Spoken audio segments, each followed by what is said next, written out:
सुनो, कर्म के आधार पर बुरा मत मानना कोई। पुरुष की बात बाद में करूंगा। एक माता की दिन में कितनी जाति बदलनी चाहिए बताओ? बच्चे के मलमूत्र से परहेज करेगी माँ तो माँ कहीं जाएगी नहीं ना। एक स्त्री को ले लीजिए, पतिव्रता है, सती है, साध्वी है, पुत्र वत्सला है।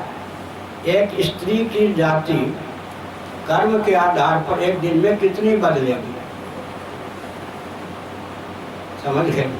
रसोई एक स्त्री, अच्छा एक पुरुष की बात ले लीजिए, कर्म के आधार पर एक पुरुष की एक दिन में कितनी जाति बदलेगी? तो ब्राह्मण कुल कोई बचेगा क्या? एक दिन में जब 10 जाति बदल जाती है कर्म के आधार पर, क्या कर्म के आधार पर एक दिन में 10 प्रकार की जाति बदल जाती है, तो ब्राह्मण कुल, क्षत्रिय कुल, वैश्य कुल, शूद्र कुल कैसे चलेगा? कुलीनता तो लुप्त हो जाएगी। दूसरी बात क्या है, किस कर्म में कोई आजकल गलत पढ़ाया जाता समाज शास्त्र में, अधिकार की सीमा में जो कार्य होता है उसका नाम कर्तव्य होता है, दायित्व। यानी जो जिस प्रकार का काम कर ले उसके आधार पर, कर्म के आधार पर अधिकार चलता है या अधिकार के आधार पर कर्म चलता है। अभी बात समझ में नहीं आई होगी। ट्रैफिक मैन वहाँ अधिकृत है, हाथ दिखा लिया, अधिकृत है तब वो हाथ दिखाता है, तो नहीं तो विक्षिप्त गिना जाएगा। समझ गए? अधिकृत है व्यक्ति सामने क्या हेडिंग करने में, तब वो अधिकृत माना जाएगा, नहीं तो फिर डाकू या कुछ और माना जाएगा, अराजक माना जाएगा। समझ गए? यहाँ तक कि 25 न्यायाधीश हैं। जिस केस में जो न्यायाधीश नियुक्त है और अपनी गद्दी पर बैठकर जब वो न्याय देगा तब वो न्याय माना जाएगा। इसी प्रकार से हमने संकेत किया, पूर्व कर्म, समझ गए? पूर्व कर्म जब फल देने के लिए उदित होता है, उस कर्म के अनुसार जाति का निर्णय होता है। जाति का अर्थ होता है जन्म। पूर्व कर्मानुसार जो जन्म हो गया ना, उसी का नाम है जाति। अब सोने में सुगंध क्या है? जिस जाति में जन्म हुआ हो उस जाति के अनुकूल कर्म करता हो तब क्या हो गया? सोने में सुगंध। अच्छा गाय, पहले मनुष्यों की बात छोड़ दो, गाय को आप जन्म से गाय मानोगे या कर्म से? हाँ नहीं, यहाँ यही बहुत बढ़िया बात है। शेर को आप जन्म से शेर मानोगे? शेर अगर खूंखार भी ना हो तो उसको शेर मानोगे या नहीं? अच्छा बंदर को? हमें गधा क्यों कहूँगा, गधा को? इन सबको तो आप वृक्ष को कब मानोगे? वृक्ष आप जन्म से मानते हैं। तो हमारे यहाँ देखो, एडजेक्टिव विशेषण भी और विशेष दोनों मिल जाए तो एक नंबर का। ब्राह्मण ब्राह्मण, कहाँ से बोल रहा हूँ? शिवपुरा। ब्राह्मण ब्राह्मण, एडजेक्टिव विशेषण भी ब्राह्मण और विशेष भी ब्राह्मण। ब्राह्मण ब्राह्मण, विशेष हो गया कौन? ब्राह्मण। जिस कुल में जन्म तदनुकूल कर्म, तो क्या हो गया? ब्राह्मण ब्राह्मण। जन्म तो ब्राह्मण में हुआ और सेना आदि में, पुलिस आदि में क्षत्रिय ब्राह्मण। जन्म तो ब्राह्मण में कुल में हुआ और बस व्यापार करने लगे वैश्य ब्राह्मण। जन्म तो ब्राह्मण कुल में हुआ लेकिन शूद्रोचित ढंग से जीविका अर्जित करने लगे शूद्र ब्राह्मण। समझ गए?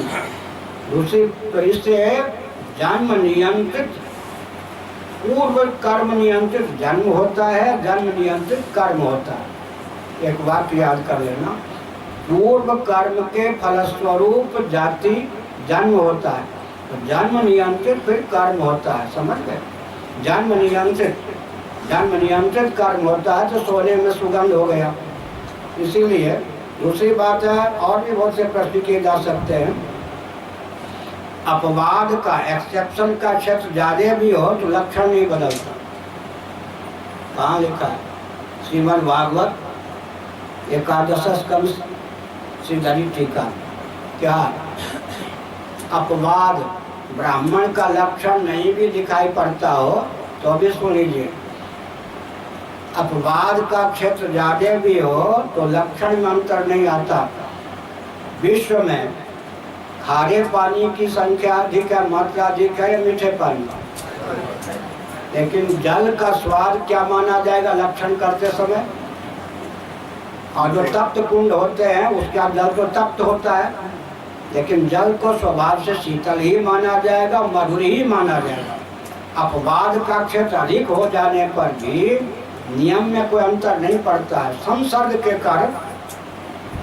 अच्छा, जल का रंग श्वेत ही माना जाएगा, जैसे कालिंदी का जल, यमुना जल शुद्ध, तो यमुना जल कैसा दिखेगा? नीला दिखेगा या नहीं? लेकिन वहां जा करके पानी लेके ऊपर उछा लिया, नीला दिखेगा या सफेद? नीला क्यों दिखता है? वहाँ की वालुका, वहाँ की मिट्टी के संसर्ग से नीला दिखता है, लेकिन है वहाँ का जल भी। इसीलिए गांधी जी जन्म वर्ण आदि को शिथिलता की दृष्टि से देखते थे, लेकिन उनका भी एक ग्रंथ है, उन्होंने भी कहा कि कर्तव्य का निर्धारण किस आधार पर होगा। अच्छा, पुलिस ने अपराध किया, पुलिस होते हुए इसने रक्षा में सेंध मार दी, दंड का विधान कैसे होगा? भी क्या दंड का विधान कैसे होगा? पुलिस होकर इसने डाका डाला, डाकुओं का साथ दिया, ब्राह्मण होकर के इसने ऐसा काम किया, इसलिए अपराध की बात तो भी तभी चलती है, इसलिए जन्म से जाती है। यहाँ तक कि आर्य समाजी क्या कहते हैं, यहीं पर जाकर आर्य समाजी हार जाते हैं। शास्त्रों में लिखा है कि 8 साल ब्राह्मण कुल में जिसका जन्म हुआ हो, बालक हो, 8 साल की आयु में उसका यज्ञोपवीत करावे। अब आर्य समाजी वर्ष क्या करना पड़ेगा? जिसके गले में 8 साल में जनेऊ डाल दिया जाए वो ब्राह्मण, उल्टा होगा ना, उद्देश्य विधेय हो जाएगा, विधेय उद्देश्य हो जाएगा, समझ गए? 11 साल की आयु में क्षत्रिय बालक का यज्ञोपवीत होना चाहिए, 11 से 22 तक, 8 से 16। अब जिसके गले में 11 साल की अवस्था में जनेऊ डाल दिया गया उसको क्षत्रिय कहना पड़ना। क्षत्रिय तो पहले से सिद्ध है, समझ गए? क्षत्रिय पहले से है, 8 साल की आयु, 11 साल की आयु में, वैसे पहले से है तो 12 साल की, नहीं तो उल्टी गंगा बहानी पड़ेगी। 12 साल की आयु में किसी के गले में जनेऊ डाल दो, हो गया वैसे, ये सब नहीं। इसलिए कुलीनता फिर क्या, कुल परंपरा का ही लोप हो जाएगा, विवाह की प्रथा का भी लोप हो जाएगा, वर्ण संकर सब हो जाएंगे, कर्ण संकर हो जाएंगे। इसलिए एक बात मैं कह देता हूँ आप अभी युवा को, जिनके यहाँ स्थिर वर्ण व्यवस्था नहीं है, परंपरा से जिनकी वर्ण व्यवस्था टूट गई सैकड़ों वर्ष पूर्व, कैसे टूट गई? शनकैष्ट क्रिया लोपात ब्राह्मणा दर्शनेन च, भारतवर्ष नेपाल आदि सब को छोड़कर सुदूर चले गए, वहीं बस गए। यहाँ के ब्राह्मणों से, आचार्यों से संपर्क टूट गया, वो म्लेच्छ हो गए। अब अंग्रेजों के यहाँ भी परंपरा से क्षत्रिय नहीं है कोई, लेकिन फिर भी वैकल्पिक ढंग से वो क्या करते हैं, इस पर ध्यान दो, वैकल्पिक ढंग से राजवंश तय कर लेते हैं। इंग्लैंड में हर कोई बादशाह नहीं हो सकता है ना, वैकल्प। अच्छा, ये जो जन्मा मस्जिद में हर कोई नमाज नहीं पढ़ सकता है, अरब राष्ट्र की परंपरा का मुसलमान होगा, नमाज पढ़ेगा। जिनके यहाँ वर्ण व्यवस्था लुप्त हो गई, उनके यहाँ भी व्यवस्था में स्थायित्व लाने के लिए, स्थिरता लाने के लिए वैकल्पिक कुलीनता मान ली जाती है। शेख सैयद, मुगल, पठान, ये सब होता है नहीं, अमुक वर्ण, अमुक मुसलमानों में अमुक परंपरा का व्यक्ति अमुक जगह अधिकृत है, अमुक जगह नहीं अधिकृत है। जिनके यहाँ वैकल्पिक है, वर्ण व्यवस्था नहीं है, उनके यहाँ भी परंपरा सुरक्षित रखने के लिए एक वैकल्पिक वर्ण व्यवस्था बना ली जाती है। अच्छा, आप देखो ये क्या है, भूदंड है या नहीं? भूदंड है।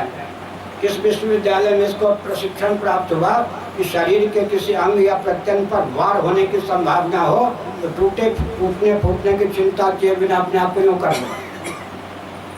क्या टूटने फूटने की चिंता किए बिना अपने आप को यूँ कर दो, इसको कोई चीज टूटने फूटने की चिंता होती है क्या? परंपरा प्राप्त निसर्ग सिद्ध संस्कार संवेद ये भूदंड है, समझ गए ना? स्वभाव से इनमें क्या है, क्षत्रिय तो है या नहीं? सेना का काम, अब यज्ञ भी करते हैं, स्वाहा, अध्ययन भी करते हैं, वेद पाठ भी करते हैं, चलने में, तैरने में हजारों काम में इसका उपयोग करते हैं।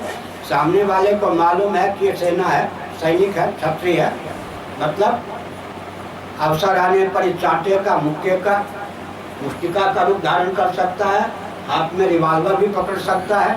इसी प्रकार नहीं तो जुकाम का बहाना ले लेकर भागते हैं सब सीमा से, समझ गए ना। अंग्रेज लोग के मूर्ख थे क्या? भारत में किनको सैनिक में रखते थे? सबको रखते थे क्या? देखिए हमारी वर्ण व्यवस्था के प्रति हमको अनास्था उत्पन्न कर दी, अपने यहाँ राजतंत्र पाल कर रखा है। और भारत में उनकी मिलिट्री के सामने आजकल के तो अनुशासन नहीं है, किस वर्ण के व्यक्ति को रखते थे? उनके यहाँ भी परंपरा से जिनमें क्षत्रियों से संस्कार होता था उन्हीं को रखते थे।